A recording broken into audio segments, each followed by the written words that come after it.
un homme invoqua une incarnation féroce du dieu marin antique, espérant ainsi forcer le clan Lu à remettre la technique de l'épée du vide suprême. Pour protéger l'héritage de leur famille, le patriarche activa immédiatement la grande barrière protectrice du clan. Mais face à la gigantesque incarnation du dieu marin, il n'était que de simples fourmis s'attaquant à un arbre. D'un seul coup de paume, l'incarnation dispersa les défenseurs du clan, les projetant à terre. Alors que tout semblait perdu, une fillette du clan Lu perçut une lueur d'espoir. Le clan Lu avait encore une carte maîtresse, un empereur humain légendaire, l'ancêtre Jacques, qui gardait la faille céleste. Il y a 100 000 ans, il était invincible, seul capable de repousser l'invasion des démons et de les sceller à jamais aux portes de la faille. Pour protéger l'humanité, Jacques s'était volontairement exilé pour veiller sur la faille. À l'époque, les anciens du palais suprême avaient promis de protéger à jamais la famille Jacques, mais dès que Jacques eut quitté le monde, ces anciens trahirent leur serment. Pour le pouvoir, ils persécutèrent sans relâche le clan Lu. 10 000 ans passèrent, et le clan Lu, jadis le plus grand de l'Empire, déclina. Ce jour-là, Tom, leur ennemi juré, intervint personnellement pour les écraser. Maître au sommet du royaume terrestre, il foudroya les disciples du clan d'un seul éclair, avant de s'avancer avec arrogance vers le patriarche. Il déclara: si vous ne remettez pas la technique de l'épée du vide suprême sous 3 jours, je rayerai le clan Lu de la surface du monde. Puis il disparut comme un éclair.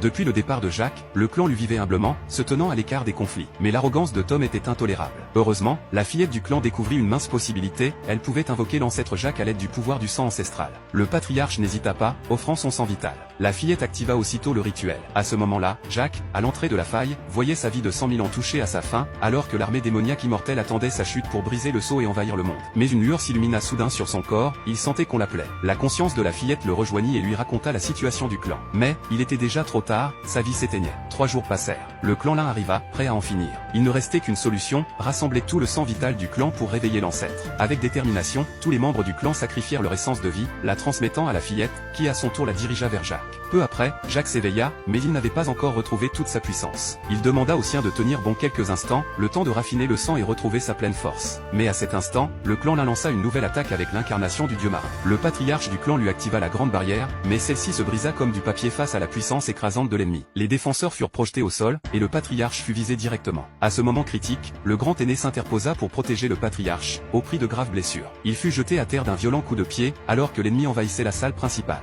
Jacques était sur le point de revenir à son apogée. Mais il fallait encore du temps. Les membres du clan, au péril de leur vie, continuèrent à gagner du temps. Mais ils furent tous défaits les uns après les autres. L'ennemi attrapa alors la fillette, prêt à commettre l'irréparable. Les survivants lancèrent une dernière attaque désespérée, sans effet. Le patriarche perdit tout espoir, pensant que Jacques n'arriverait pas à temps. Mais de l'autre côté, Jacques avait récupéré sa pleine puissance, et accourait. Le ciel s'assombrit soudainement, mais les hommes du clan Lin ne réalisèrent rien et poursuivirent leur massacre. C'est alors que Jacques fit son apparition. En un seul coup, il anéantit l'adversaire. Devant cette scène, tous furent saisis d'une immense joie. Leur sauveur était de retour.